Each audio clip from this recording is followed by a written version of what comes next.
the interests of neocolonialism and the objective of African government are directly opposed whereas the strength of African countries lies in their unity, the strength of neocolonialism lies in their disunity. The words of Kwame Nkrumah. Hello to you, ladies and gentlemen, and welcome to yet another edition of the program. It is Global Insight on For You Media Africa. Today we accentuate on the topic harnessing unity for prosperity, the path to a strong, asking the question if this is a path to a strong African economy, though being one of the most attractive continents, especially in terms of critical minerals. Africa is seemingly behind in terms of its economic development and total transformation. Africa stands at a critical crossroad at the moment. The path to a strong African economy therefore lies in harnessing unity among African nations. By fostering cooperation, collaboration, and integration, it can, however, create a more conducive environment for economic growth and development. The African Continental Free Trade Area, which was launched in the year 2018, actually holds greater potentials in promoting trade within the continent, which will in turn boost industrialization and create a single market of over 1.3 billion people with a combined gross domestic product GDP of over $3.4 trillion. But now the question is, how can we bring together these tools of unity to ensure that Africa meet the set objectives and also see how unity is a catalyst to bring about a total transformation of Africa? How therefore can African unity be used to counteract the interest of neocolonialism and enhance continental transformation in the era of multilateralism and complex global dynamics? This is Global Insight.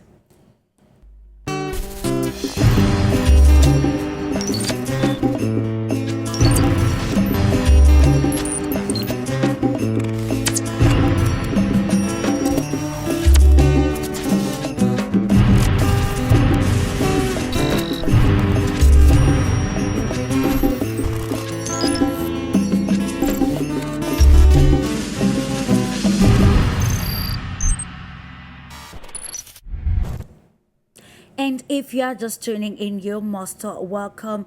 And of course, we apologize for the late start.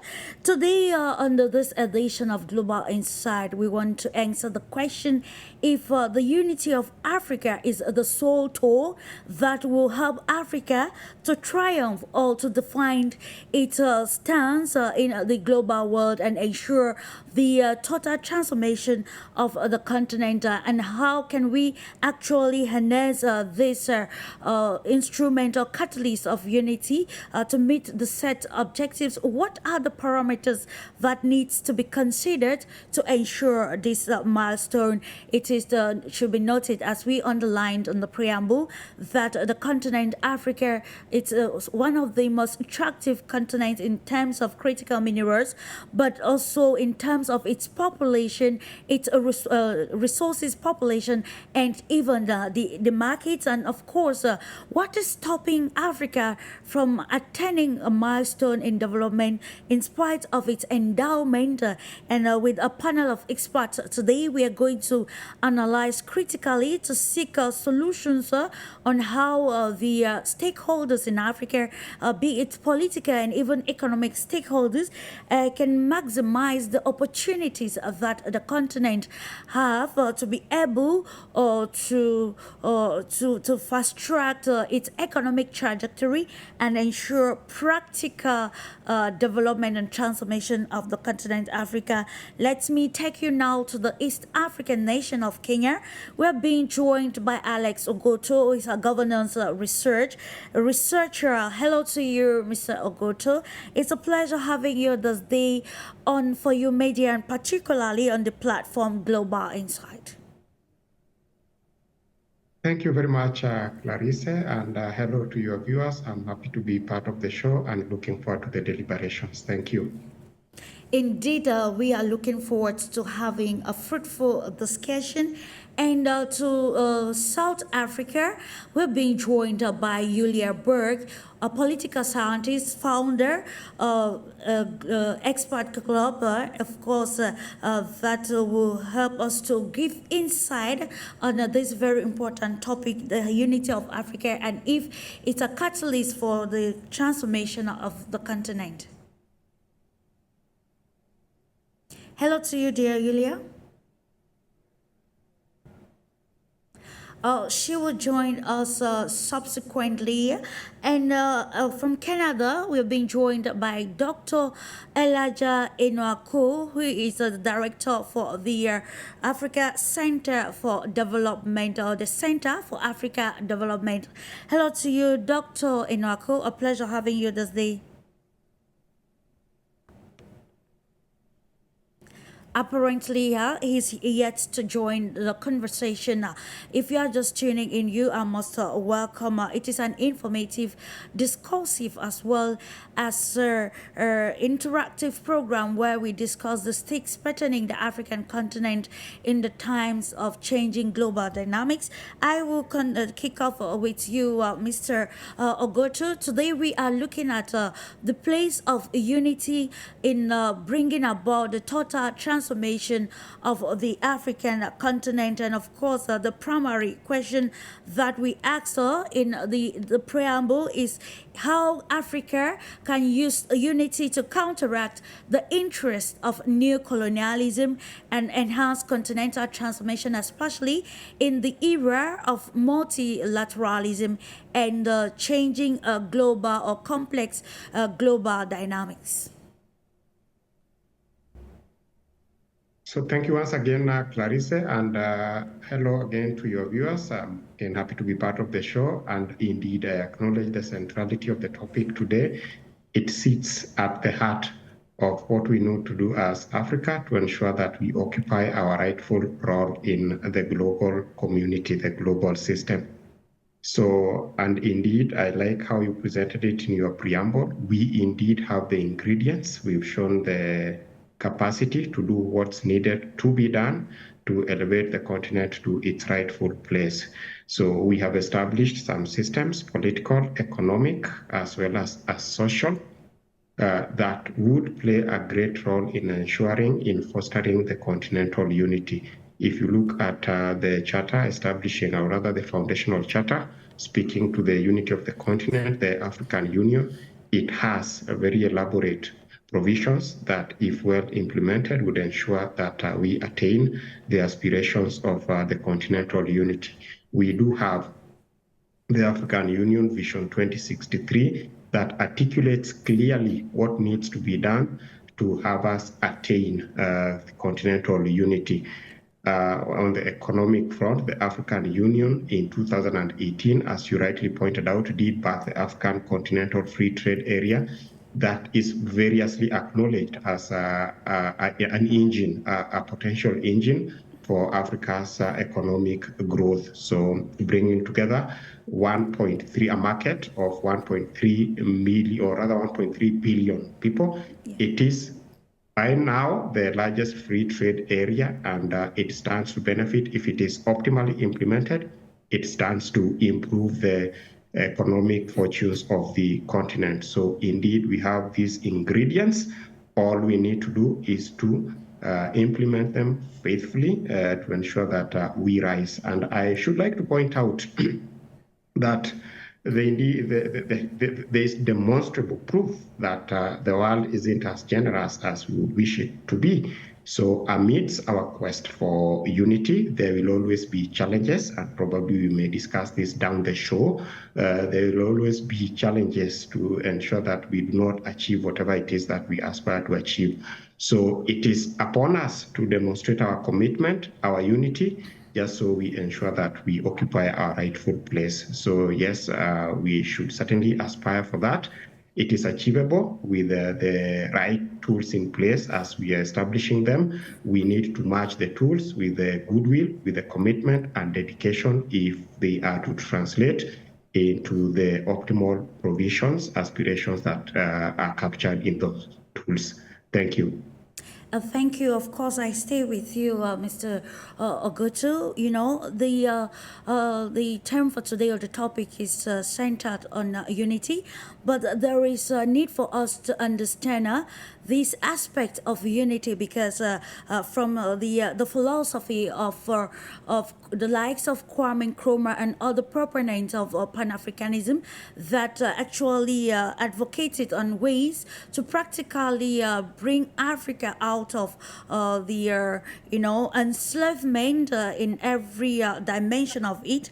They advocated for this unity. And how can we actually define this unity in terms of economic unity, regional unity, inter maybe continental unity? Because when you look at it practically across the African continent, we are going to enter into the aspect of governance. But I would love us to understand these peculiarities with the term unity, contextualizing with the stakes on the African continent, given that when you see the continent in today's world, we see COMESA, we see the Maghreb, we see ECOWAS, we see the East African community, these sub-regional communities coming together and building bridges, of course, to cooperate, to enhance economic growth. But then when we want to analyze this type of unity in like a continental unity, not regional unity, it seems it's still very problematic. And of course, how can we take now the philosophies of Kwame Nkrumah and other proponents of African unity to actually contextualize it in today's world? We mentioned already that the African continent remains very attractive to people across the global world in terms of its critical mineral resource and, of course, the human capital and other factors that we can actually highlight. How can we define this unity, putting in place the present context or stakes of affairs in the global world? So I think that's a very important question, and thank you for asking it. So the definition of the question of the unity is as critical as its implementation. So from where I sit, unity must be viewed from both political, economic, social front, but also psychological as well as physical. So if the Africa is to attain the unity that we are aspiring for, it essentially means that we must bring down the physical, political, economic, and social barriers that advance the cause of our segregation and discrimination. We must and should see ourselves as one people, bound by the same geographical confine, bound by the same political, cultural, and economic diversities. And so we must rise to see, or rather to view them as barriers to our progression, but more as agencies and ingredients of our unity. So essentially, unity means bringing down the political, economic, social, physical, and psychological differences that strive to keep us away or keep us apart and pull us apart. We've seen the various manifestations by way of conflicts, by way of tensions. These are the sort of things that we should seek to address. Now, on the question of pathway to unity, I completely agree that this was at the foundation of the post-independent Africa, the political independence, I must admit, because we continue suffering under the neo-colonial economic sort of enslavement. So if you look at the conversation at the time, there were two rival schools of thought, and this is a question that has been discussed over and over again. So you had the Kwame Nkrumah viewpoint that advocated for unity at once. Then you have the Julius Nyerere viewpoint that advocated for a progressive sort of unification. by way of beginning with the regionalization through the regional economic blocks. So that is how some of these regional economic blocks, and you mentioned them, the East African Community, SADC in the southern part of Africa, ECOWAS. So they are acknowledged as the building blocks towards the continental unity. But again, we must be deliberate, we must be intentional, and acknowledge that the slower we move towards actualization of continental unity, which must be the ultimate objective, the more we will continue to suffer. Thank you. Thank you for that insight, Mr. OGUTU. Let's go now to Canada and welcome Dr. Elijah ENOAKU, Director of Source Center for the Africa Development. Dr. ENOAKU, we are looking at the place of unity in bringing forth a clear economic, especially economic trajectory for the African continent. So the question why we welcome you want to ask maybe how or what the power of proximity means for the continent Africa in the present society in which we live, where the continent continues to be a very attractive one, and we see a heightened geopolitical competition. And we asking the question how we can use unity to be an answer to counteract the new colonialism interest, and of course enhance the total transformation of Africa. So in your perspective, what is the power of proximity in ensuring that we attain this milestone in Africa? I want to apologize first, Clarice, for coming a little bit late. So many imperatives, so many things that we have to catch up with when it comes to transactions, and you're leading people all over the world, and you have calls all over the place. So, yeah, thanks for having me. When it comes to the place of unity in Africa, there is no gainsaying about it. Nobody can minimize it. That unity is paramount for Africa to progress. Unity is what every Pan-Africanist is yearning for, and proximity to one another is what every Pan-Africanist and every African out there is looking for and yearning for, because we know divided we fall and united we stand. Indeed. And that is, like my co-panelists already mentioned, the ideas of Kwame Nkrumah was unity right from the onset, but they were defeated in favor of a gradual unity or some sort of a confederation of states of Africa. But let me take a step back, Clarice, because a lot of Pan-Africanists are following this program, and a lot of them who do know me know that I have a difference of opinion in terms of what some of them are trying to put out there. When we talk about the unity of Africa and the downside of the lack of unity of Africa. When we say the unity of Africa, a lot of Pan-Africans think that Africa needs some sort of a fusion, that Nigeria would cease to exist, Kenya would cease to exist, Ghana would cease to exist, Cameroon would cease to exist, Libya will cease to exist, and then we come to a fusion of states into one big, gigantic, united Africa that is one state, one president, whatever it is. Ladies and gentlemen, this is not happening. This is daydreaming. This will set Africa backward by decades, and we will be there doing nothing but killing ourselves, trying to say we want an Africa where we have one single gigantic country and ruled by one president and all the resources brought together and the country cease to exist. That is not practical.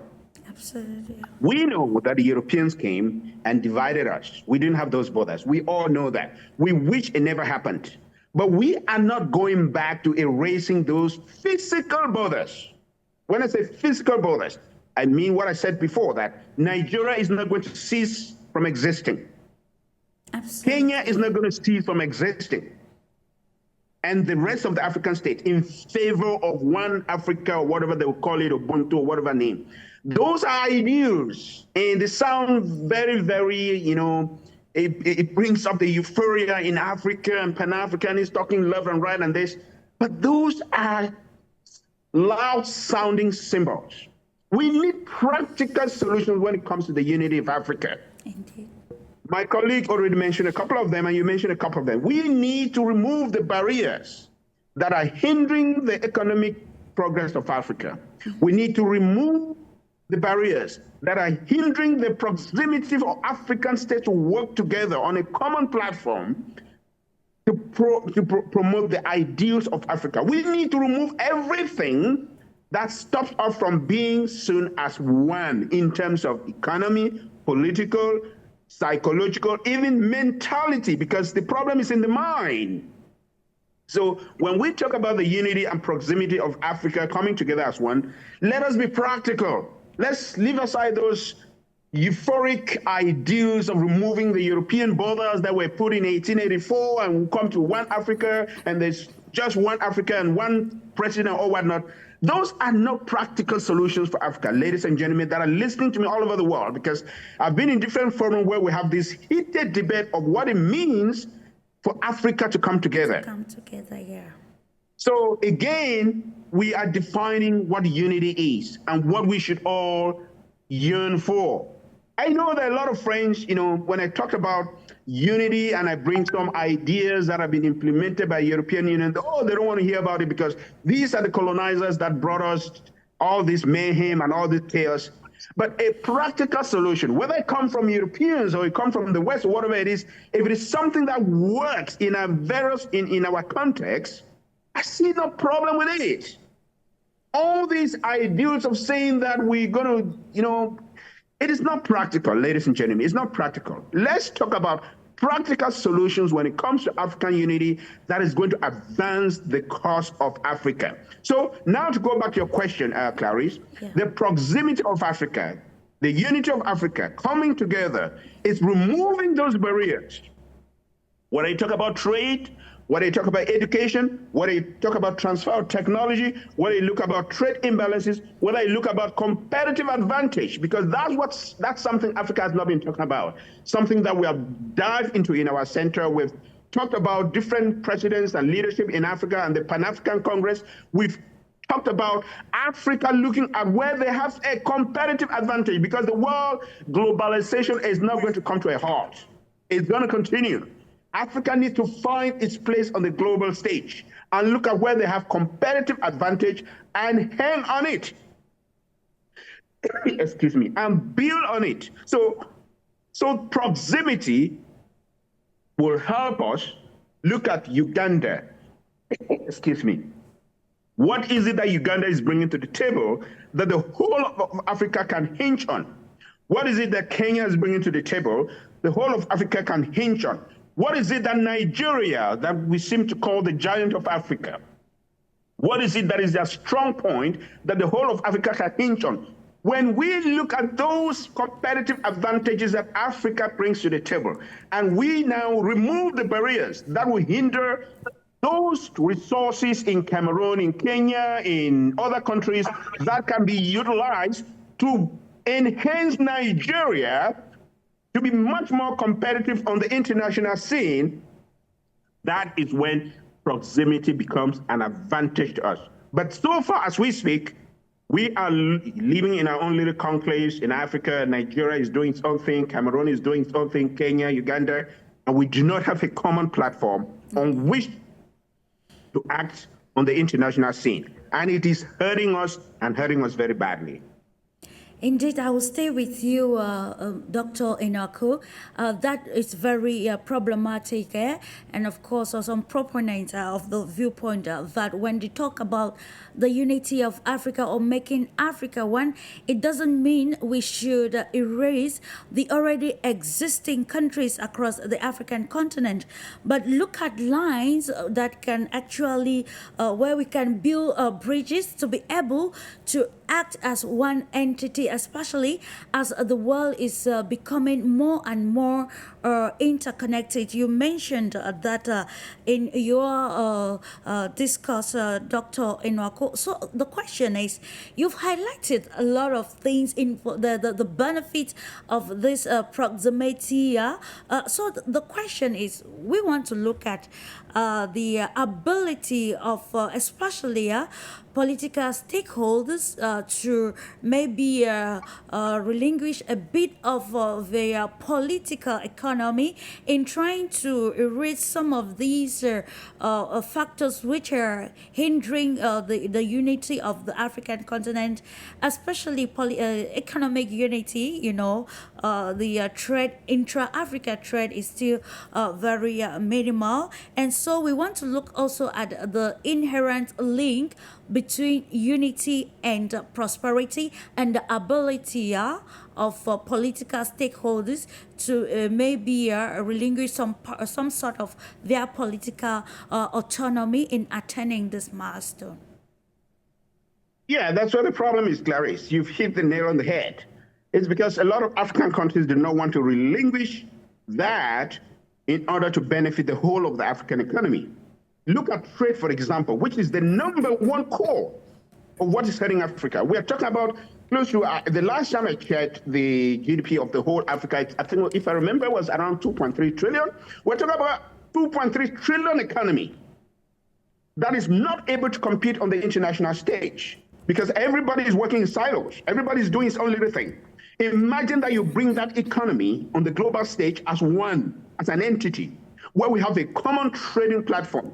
Imagine that you have a stock exchange market that is an African base. It's not Lagos Stock Exchange, Kenya Stock Exchange, Cameroon Stock Exchange. You have a common stock exchange market where we buy stock and sell stock as an African stock exchange market. Imagine the colossal impact that's going to have over the world.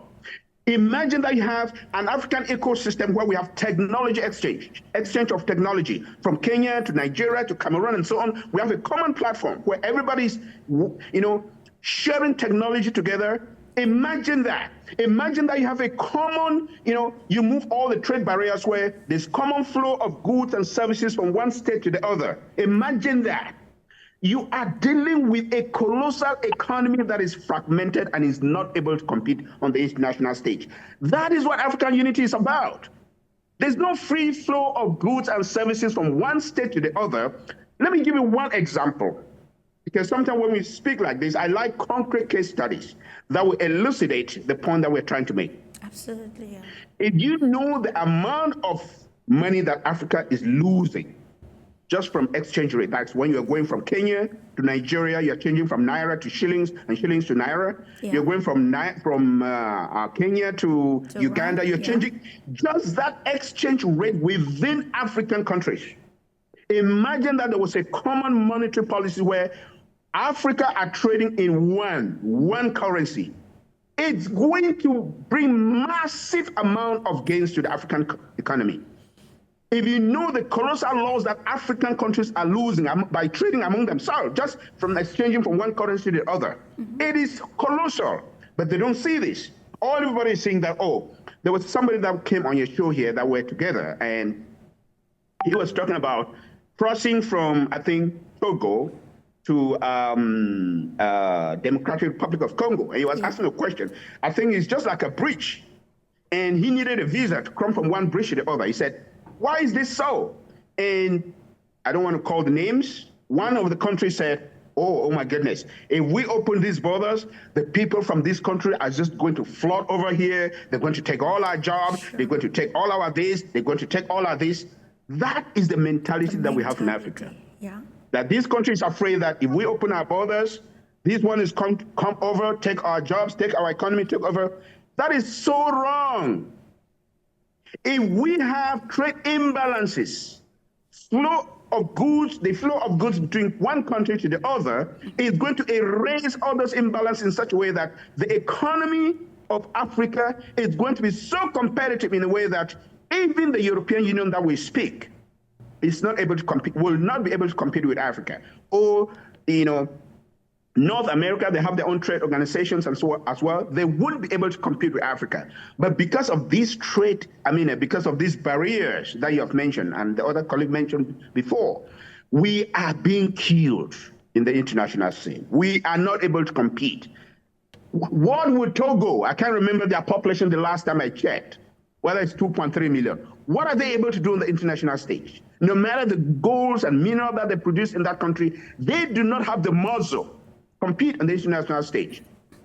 Even Cameroon, where you are broadcasting from with their 36 million, whatever it is, they cannot compete on the international stage. They can't compete with the European Union. They can't compete with North America. They can't compete with Canada. They can't compete with the United States. They cannot as a single entity. Therefore, African countries need to understand it is a win-win situation for any country. We understand there are wars, sometimes there are fears. You know, the last time we discussed this, some member states were complaining that there are wars in this country, there are wars in this country. If they open their borders, it's going to bring in, arms, it's going to bring in conflict. But those things, there are preambles and there are guidelines that are put in place. When there's an African platform, every country will have to sign into and put their house in order before they're accepted into the union. Absolutely. So there will be checks and balances. It's not like you just open the borders and people are flushing, criminals are rushing here and there. No. So the fears that seems to be existing within African countries as to why they don't want to, have a common platform to do things together as Africa are uncalled for is because there's not enough education to let our leaders understand that those fears are not well founded. They can be handled within a well-designed platform for Africa. Okay, indeed, they can actually be handled within a well-defined platform for the continent Africa, and it becomes worrisome again, Dr. ENOAKU, to think that leaders are actually conversant, because when you listen to the speeches that deliver both in within and beyond Africa, you hear very promising statement, and I think the African Union Commission recently during the counter-terrorism summit in Abuja, Nigeria, highlighted that it was high time that these brilliant ideas be implemented and see that we bring forth African solutions to African problems. I equally announced earlier on that we'll be joined by YULIA BERG this time around from the Republic of South Africa in her capacity, of course, as a political scientist and founder of GLOBUS Expert Club. YULIA, today we are looking at the African continent faced with the global power dynamics in the global world, and asking how the continent can attain its desired transformation, and asking if actually unity is a tool to meet this objective. And one of the prime questions that we have today is how the unity can be used as a tool to counteract ideas of new colonialism in present-day society, where Africa is becoming more competitive or attractive because of its critical minerals, and also because of the available market, and you can name the rest. So in your own capacity, how important is political unity or stability and cooperation among African nations? How important is this in achieving economic unity and prosperity for the modern day Africa? Hello, happy to join you on this day. And the topic that is being discussed today, in my opinion, is very important because economy serves as a cementing foundation, basically, for many other things. And even though it's essential to be oriented to certain value systems, even though education, culture, generally speaking, play a very significant role in terms of development because it sets goals, without a solid economic foundation, nothing can be happening in the material realistic world. So that's why it's essential to have this kind of a foundation. And in order to have it, what is important is to have strong leadership and sovereignty that allows to make decisions in terms of selecting certain strategies, choosing partners in order to implement those strategies, and if we kind of start this logic, given the fact that at some point the African continent was colonized and was not, let's say, having or not enjoying the freedom of making own decisions, and the divide and conquer policy was basically implemented over it, then we need to rewind the situation back to a point at which divide and conquer is substituted by unite and cooperate, right? Sure. This is something that the current neocolonial model or system is least interested in, because if the African continent is united in terms of having joint development goals and sharing logistical infrastructure using the agreements that were reached back in 2018-19 when the trade zone deal was signed by pretty much all of the countries of the continent. That would allow to make regional decisions in order to ensure development of basic infrastructure such as energy infrastructure that would meet the demands not just of the households but also of industrial facilities, and that would increase industrial capacities, water infrastructure that would contribute to a different quality, not just of living, but also a different quality of agriculture. And those decisions, if they're made on a regional basis, or if those are coordinated at the continental level with a selection of partners from different parts of the world, that would allow us to see results in the near future. And that would be essential. But what is needed for that is a desire to cooperate, or let's say the political will to cooperate rather than to find differences and difficulties on this path, sovereignty and strong leadership. So those are the essential components needed to build economic foundations that would then ensure development of other related areas. I will stay with you, dear Yulia. Mr. Ogutu and Dr. ENOAKU highlighted a very pertinent point as to how Africa or unity can be the catalyst practically to bring out Africa from its economic recession or susceptibility.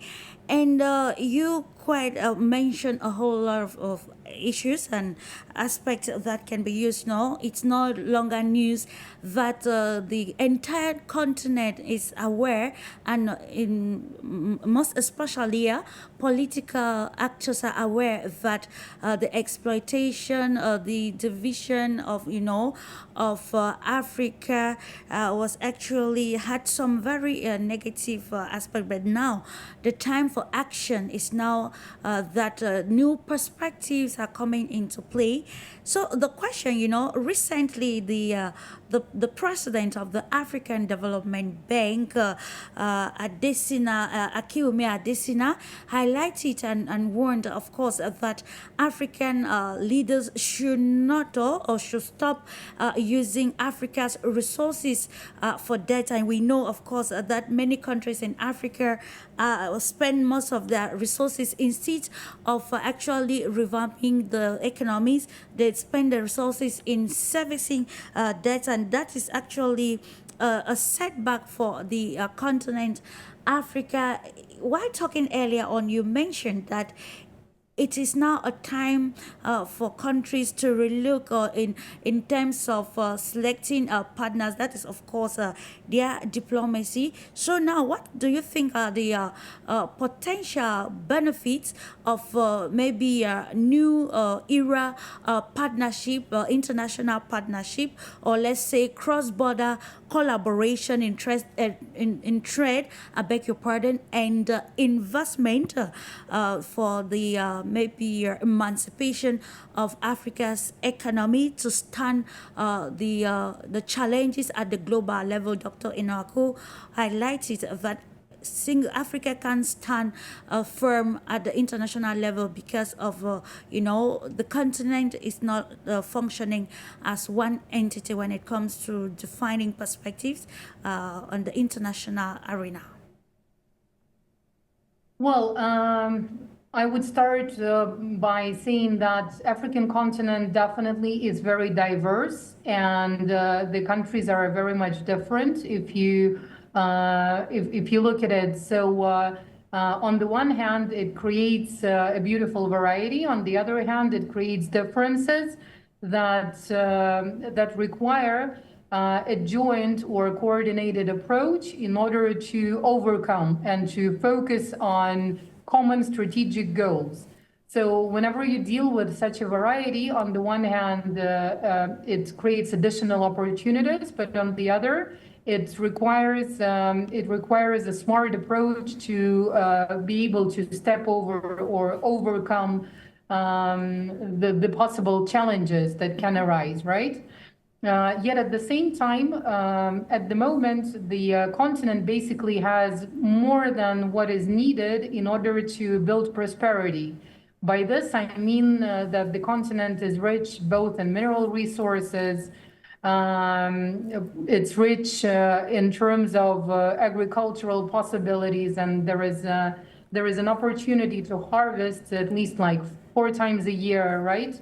So it could be leading in this globally as well. There is an incredible human capital, a lot of young population, growing urban population. If you look at the data and stats in terms of education, in terms of development of various kinds of facilities, it's also very promising. But what is lacking, I assume, and that is based on, let's say, my external view and analysis. But what is lacking is some kind of a conscious approach towards sovereignty. So the political will that is absolutely necessary to proclaim that sovereignty and to realize the very foundations and the resources that are available on the continent are essential in order to make strategic decisions, then choose relevant partners in order to implement those strategies and reach a brand new level of, let's say, life standards, right? Yeah. So even though there are quite a lot of challenges to face and overcome, everything that is needed is already out there. And I think it's very important not just to understand this point, but to be able to apply it in the creation of strategies and in evaluation of what is actually available, right? So the world is changing at the moment at a speeded up pace, right? And new opportunities open up in terms of cooperation with countries like Russia, countries like China, India, other countries of the Asian region, South America, and the partnerships that have proven not to be beneficial are slowly dying off, which we can also observe throughout the continent. So in my understanding, going back to the question that you asked, the essential part is just evaluation of the resources available and the political will that is needed to reach that actual sovereignty and implement the strategies. Okay, thank you, sir, my chair. It's about having a perfect or well-defined strategy to meet these objectives. And this brings us to the aspect of governance across the African continent. Mr. OGUTU, now with all that has been said, pertaining our topic for discussion, the place of unity, what are those implications of effective governance structures on maybe promoting economic unity and growth across the African continent? Thank you very much for that question, and happy to join in with my co-panelist, Dr. ENOAKU, and also YULIA from South Africa. Nice to meet you both, and happy to share the platform with you. So before I respond to that question, allow me just a few minutes to comment on what my co-panelists have talked about in their very brilliant and detailed elucidations, beginning with Dr. ENOAKU. He brilliantly defined what unity is not in the context of our continent. And I completely agree with him, and I echo his word. The unity of the continent doesn't mean pulling down the physical barriers and boundaries as they were established by the colonial powers. That's impractical, and it is a fact that is even acknowledged in our own documents that seek to attain that very unity. If you look at the charter establishing the Organization of African Unity way back in 1963, it was clear that the best way to progress was to unsettle the borders as they were established. So realistically, and I like Dr. ENOAKU, who is very pragmatic, in addition to being passionate about the unity, and is very pragmatic on what it is not, and I completely identify with that. Now, to Yulia, I agree that economy lies at the foundation of our progress. I assume I got you right. What I respectfully disagree probably is the sequencing of how to achieve these very pillars of development. I like to see it as a tripod that is comprised of the political pillar, economic pillar, as well as the social pillar. So if I got you right, your argument is that we need to establish our economic foundation first, so we are able to achieve the other pillars. I would respectfully differ with that for the simple reason that we have seen how that has been working elsewhere. There's always the risk, the temptation of misusing the economic development to suppress these other pillars, particularly political. So it is possible, conceivable, indeed, we've seen this, that leaders who tend to cling on this economic sort of progress tend to frustrate and suppress political and social rights because they know take advantage of this growing economic and so on and so forth.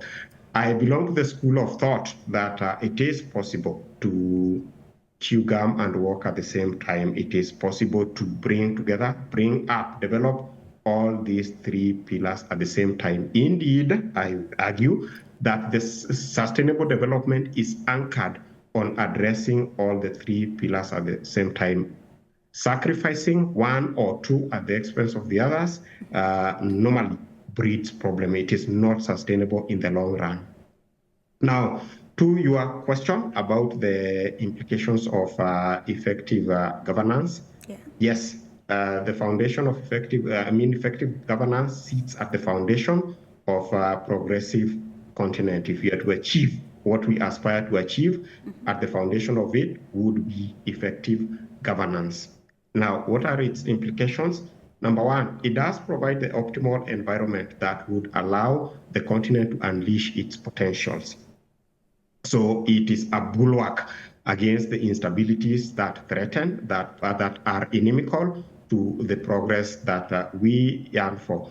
You explain to me why in this day and era, a continent that controls about 1.3 or rather 20% of the global population, 1.3 or thereabout billion people, contributes only about 3% of the global GDP. It doesn't make sense to me. Europe, that is a home to roughly half of our population, controls about 20% of the global GDP. That doesn't make sense to me in any way. And part of the problem is that lack of the effective governance that we are talking about. I was disappointingly surprised a few hours ago when I was reading that Ukraine has donated a number of tons of wheat to Sudan. How can that happen? A country that has been at war now for close to 2 years, donating. I mean, some of these things just don't make sense. So if we are to unleash the potential of the continent, we must have effective governance at the foundation of it. And when I talk of effective governance, I mean a governance that addresses the political, economic, and social pillars at the same time. Secondly, effective governance it creates a fertile ground for deliberations and consultations that would allow for the continent to read from the same playbook, if I may say so. Now, there is this theory, and scholars in the room would agree with me. There is this theory that we call the democracy, or rather democratic sort of theory, where the primary argument is that democracies hardly go to war with each other, right? Mm-hmm. So what good governance does mean is that when you have countries that are governed well and that are grounded in some sort of political, economic, and social stability, they can learn from each other. They will be willing to sit on the table and discuss issues of progress, as well as ironing out differences, because at the end of the day, differences will always be there. The most important thing is how you address them. Mm-hmm. Now, just like being practical, like my colleague, Dr. ENOAKU. Now, if you look at the case of East African Community, for instance, it has a number of pillars. First was the customs union, which really is facing challenges. The second is the common market. We are still facing challenges with that. We are unable to move freely within the East African Community borders, let alone the African borders. But then the third pillar is monetary union. So this monetary union is stuck. And you know why it is stuck? Because the 7 partner states of the East African Community are unable to agree on who would host the capital of the monetary union, the East African Community Central Bank. Can you imagine that? That's what is holding us back. Now, if you have effective governance, some of these things would be addressed. So it does allow for that sort of a deliberative, consultative platform where issues can always be addressed and addressed amicably. Finally, it acts as a deterrent to forces that would be willing to exploit our vulnerabilities. Now, for long, we've talked about colonialism as pathing the challenges that we experience today. Indeed, we are living the legacies of colonialism as it were. But why, about roughly 6 decades down the line, would we still continue talking about colonialism as a challenge to our progression? Yeah. A fact of the matter is the United States was colonized by Britain, right? But as we speak, it rose hardly a century later. It rose to become one of the most powerful countries on earth. Countries in Asia were colonized. In fact, some of them attained their independence at around the same time as the African countries. But you know what? They are challenging some of the big powers. Look at India, look at the South Koreas, look at the Singapores, look at China itself. These are countries that suffered the same fate of colonialism as Africa. What they refused to concede is that they were of inferior race. And I think I shared a platform, as I conclude, I shared a platform with Dr. ENOAKU a while back, and he summed it up that the key challenge that is facing Africa as a continent is mentality. So if we were to address, the whole question of mentality, I believe we will get where we need to. We need to take less pride in seeing our solutions from others' point of view, but more from the African point of view. We should be advocating for African solution to African problems. Why in this day and age, I think a few weeks ago, France did host Let me come back to you, Mr. OGUTU. Yes. Of course, it's about defining African solutions to African problems.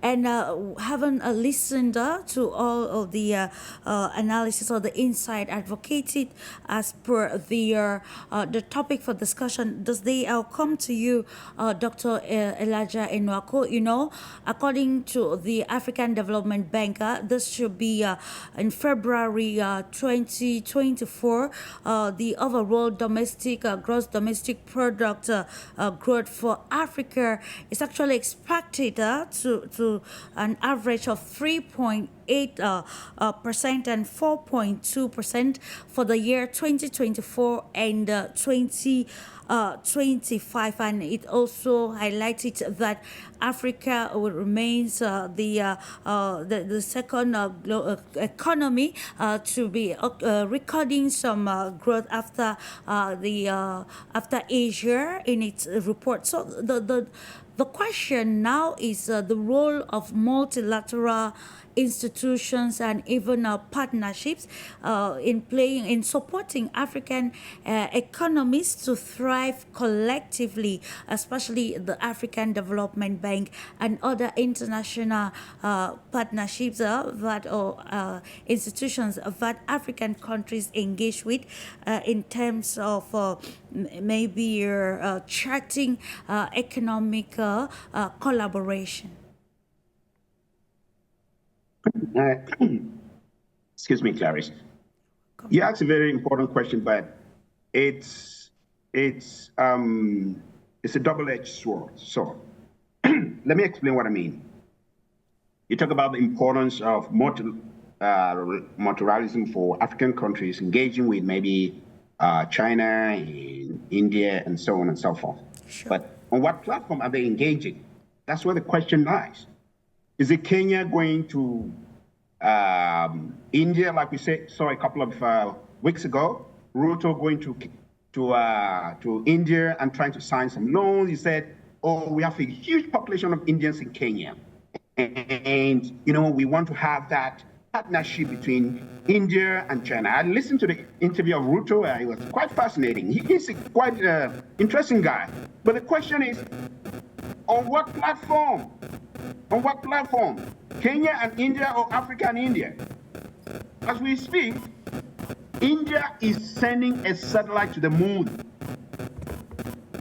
India is sending a satellite to the moon. When will Kenya send one? I mean, if Kenya want to trade with India, per se, they want to bring technology of India to Kenya. They want to bring technology, IT to Kenya and so on. Kenya and India, answer me this question. When will Kenya ever use the technology that they're going to bring from India to Kenya and be able to send a satellite to the moon or to space?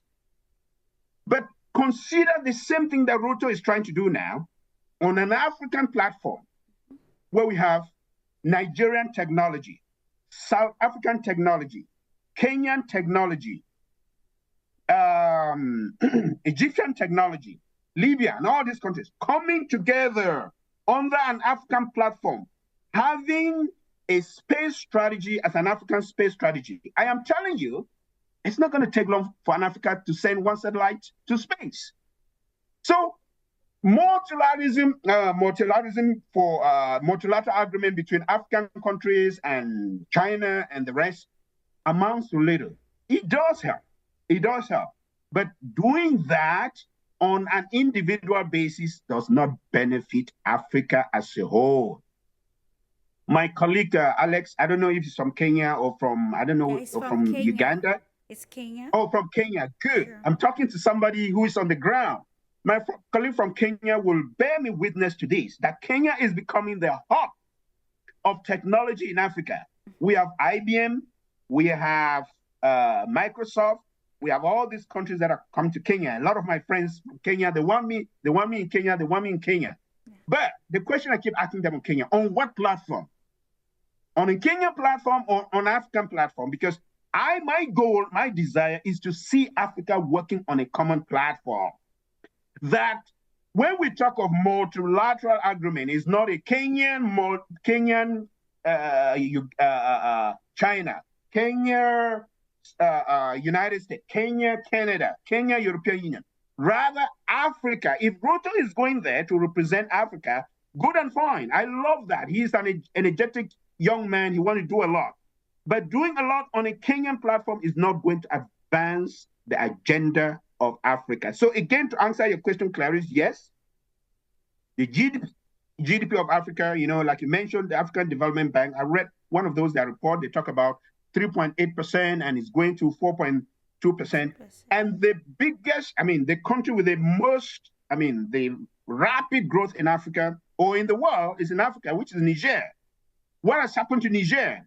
Niger is breaking down colonial boundaries and restrictions, and they're going at it at their level, which is good and fine.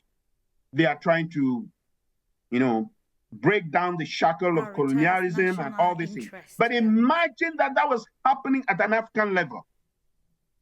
They are talking about a single monetary policy. My colleague just mentioned why the East African Union is not progressing because they are not able to agree on where the central bank is going to be.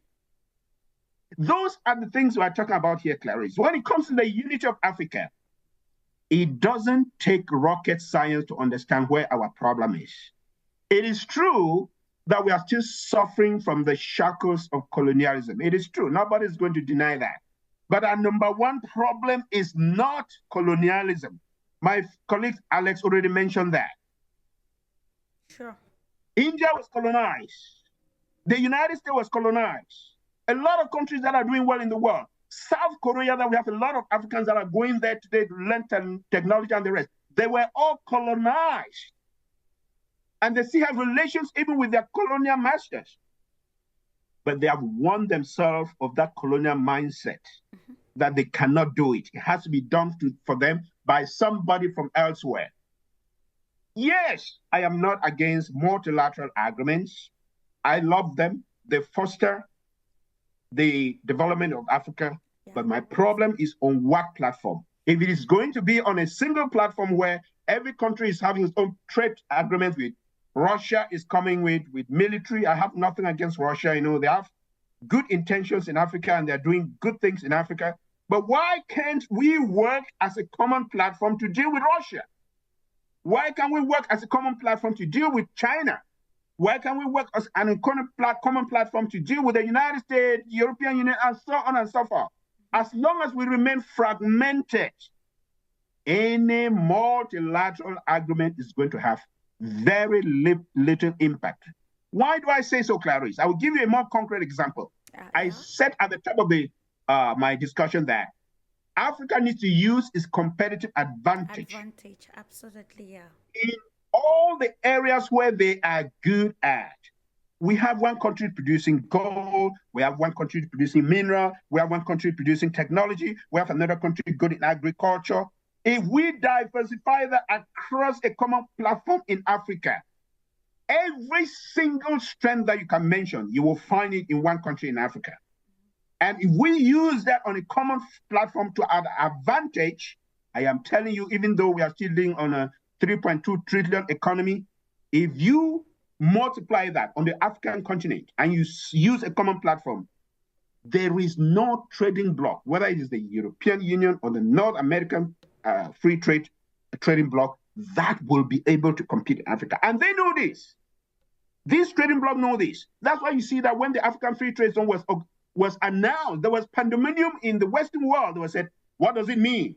Oh, what does it mean for our trade agreement with Kenya? What does it mean with our trade agreement with Cameroon? What does it mean for our trade agreement with Nigeria and so on? There was pandemonium because all of them were thinking, okay, if we cut this trade agreement, what is going to be our advantage and disadvantage? Because they know the impact of it, that if there is a free trade zone for Africa, for Africans with the exclusion of the other free trading bloc, they will come in on a partnership level with Africa. And all those manipulations that they were manipulating those other small African countries, they are going to disappear and they will deal with Africa as a bloc. Okay. That's why there was pandemonium all over the place. So these people know it is the advantage that we continue to work on individual level or trade at an individual level. It's the advantage on our own disadvantage. So again, to answer your question, multilateral agreements, to me, they are very, very effective. They work. But as long as we are doing it on an individual level, we have very little benefits as African countries. And of course, that goes again to Africa's number one institution. It is the African Union. How can we revamp an African Union that will work practically with the changing times? I always want to reiterate on the statement of the AUC chair, Musa Faki Mahamat.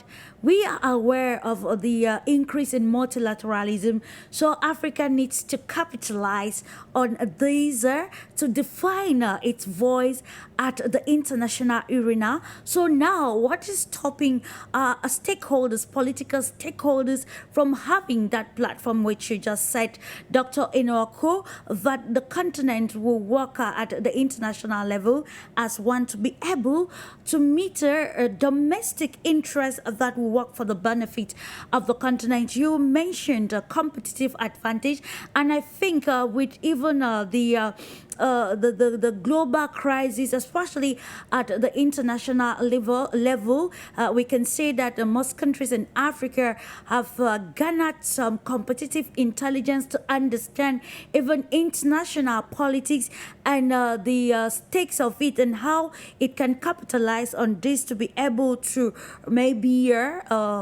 fit itself in the world's dynamics as we are moving towards a more practical multipolar world. And this takes me to the question I want to present to you, dear Yulia, in now from a political perspective. What do you think are the key pillars required for sustainable sustainable development in Africa faced with the changing global dynamics in the present society?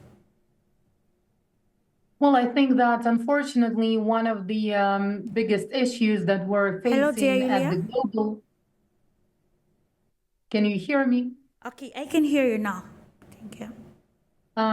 Yes, basically one of the biggest issues that we're facing at the global level is that there are many beautiful things written and put on paper and even signed by the key actors, but they're not being implemented as they were designed to. Sure. By this, I mean a lot of documents, including international ones, for example, the UN Charter, and a lot of other documents that were supposed to be strategic and laid the very foundations of cooperation and the key principles of interactions at the regional and global arena, including the AU documents. So unfortunately, a lot of those are being used as political declarations, but they're not serving as actual practical references for the actors that are supposed to be implementing it. So we have the UN, we have the UN Security Council, we have the General Assembly, we have the African Union, and many other institutions whose practical activities are getting quite far from what they were supposed to be. We observed the very same situation related to various international institutions and foundations that are not focusing on resolving issues they're supposed to be dealing with, as that would just kill their budgeting and their funding policies, right? So, you know, starting from the UN Charter all the way up to the Bible, it's already not just thought of, but, you know, put down on paper and signed and agreed to by many actors, yet not implemented. So I don't think we even have to revise many of that or reinvent many of it, but just to, you know, look at it once again and try to make sure that the actual implementation is not far from the theory that is pretty much fixed in those documents. You know, I would love if you comment to what Dr. Elijah said earlier on, dear Yulia, pertaining how the Russian Federation can cooperate with Africa, you know. When it comes to international cooperation today, we will see that the Russian Federation actually has won the hearts of most stakeholders in Africa. So now, you know, during the last time that I actually listener to President Vladimir Putin in his address to the nation. That was before the elections. He highlighted Russia-Africa ties and said the African continent or the Russian Federation is keen and intentional about seeing the total that African nations attain their total sovereignty. And we see the collaboration taking another dimension, like Dr. ENOAKU highlighted. How can this cooperation work in such a way that will change her, or maybe will bring forth a strong platform for the continent Africa to be able to define its voice at the international level? We know you can bring proposals, but it takes the willpower of all the actors involved to be able to implement. But then what is the leadership of Russia doing, and how can they're going to do this to ensure that the treat with Africa as an entity and not separate countries as we have today, to make it different from the other collaborators that have been on the continent? Well, the Russian Federation at the moment is at the very front line of the fight with the hegemony. So Russia chose to stand against the dominance that was established, and now it's dealing with all of the challenges associated with that decision. So, of course, the strategic interest of the Russian Federation is to be able to function in a world that consists of more sovereign actors that are being open and honest about their interests and choose to cooperate in a free and fair way, rather than to suppress others and to get benefits from others building, their prosperity using somebody else's resources. So the situation that the Russian Federation is in at the moment is exactly that, the front line of that confrontation. And what is at stake is the future itself, right? So it's a critical moment. And I assume not just for Russia, but for the global possible paths that are to be chosen. So that's why having sovereign partners that are able to make their own decisions is essential, because otherwise, if you're not dealing with decision makers, but with someone that has to look back at their masters, it's not possible to have even tactical cooperation based on that, right? What Russia has to offer to the African continent is much different from what the West, or let's say China or other actors, would have to offer, because clearly what shouldn't be expected from Russia is the kind of investment that China provides. What shouldn't be expected from Russia is the desire to extract the resources, like a lot of Western countries have been doing, because it has quite enough of own resources that are not even fully explored at the moment. So the joint interest here is more in creation of, first working on simple and relatively cheap, or let's say optimal solutions for creation of basic infrastructure, joint ventures that would ensure production of products with added value rather than just extraction and sale of raw materials. And this is something that that can be provided from the Russian side, as well as services in terms of security. And what it expects in return, aside for opening up new opportunities and benefits from those joint ventures, is just, let's say, cooperation and collaboration in terms of building that very common future. Because when you talk about strategic interests of the countries that are quite sovereign and have own resources, etc., it's about having a balanced global system, where instead of focusing on countering various kinds of risks and threats, you can just focus on your own development, having a friendly and, let's say, cooperative environment. So that's the key point.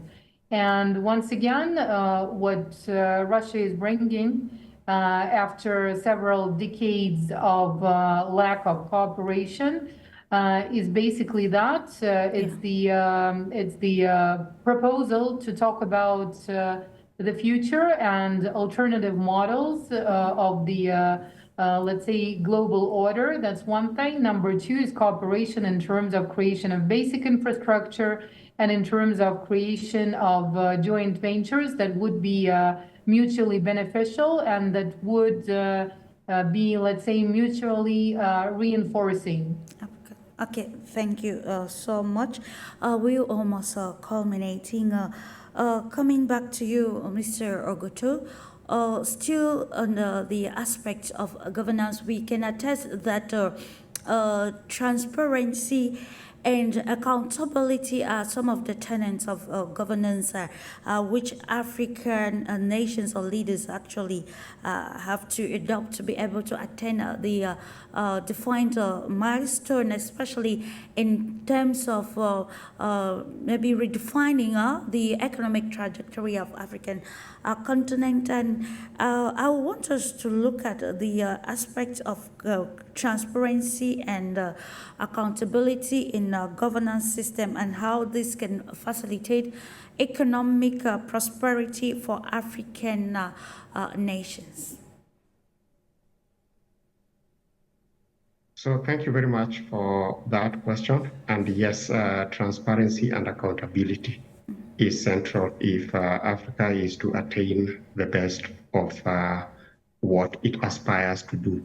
We do have the right intention, we do have the right ingredients, and all of these are well encapsulated, are well captured in the various instruments and tools that we have developed ourselves, right from the Charter establishing the African Union and other enabling infrastructural systems such as the African Continental Free Trade Area and so on and so forth. So we have expressed that intention that we are capable of doing the right thing. The stumbling block is actualization of that intention. That is where the challenge lies. And part of this challenge is certainly in the transparency and accountability systems. I think it is safe to note that by all accounts, it's safe to note that Africa as a continent, our governance is experiencing immense deficit insofar as transparency and accountability is concerned. So we are not accountable for the governments. We are hardly accountable to the people that we govern. We are hardly accountable on the resources that we have. And so we end up being more on the menu as opposed to being on the table. I was looking at the statistics. Some statistics show that between 1970 to 2018, we had a capital flight of a cumulative amount of close to $2 trillion US. This is partly because we do not have systems that are transparent. We have systems that are hardly accountable. And so we really are vulnerable. So if we are to strengthen our systems, part of what should constitute strong systems is accountability and transparency. And it is not rocket science. It is not hard to achieve that. It's all about unleashing the will to match the intention that we have variously and in detail articulated in our various documents that clearly talk to the intention that we have. Okay, thank you so much. I think I'll be closing with you, Dr.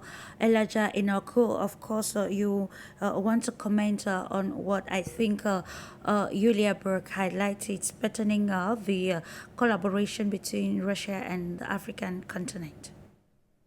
Yes, I want to thank our partners, the Russian Federation, for what they're trying to help us in Africa. We do appreciate as Africans, but just permit me encourage them to help or work with Africans in a strategic way, help Africans on where they can best help Africa. What I mean by that is the Russian Federation is very good in agriculture, and they have one of the best technology in the world when it comes to Africa, when it comes to technology. So my call and my, I would say, word of encouragement to the Russian Federation is to help Africa develop the agricultural sector. Africa, as we speak, should be feeding the rest of the world, because 30% of arable land, that's land that you don't need any fertilizers or anything, just plant your crops and they grow, it's in Africa.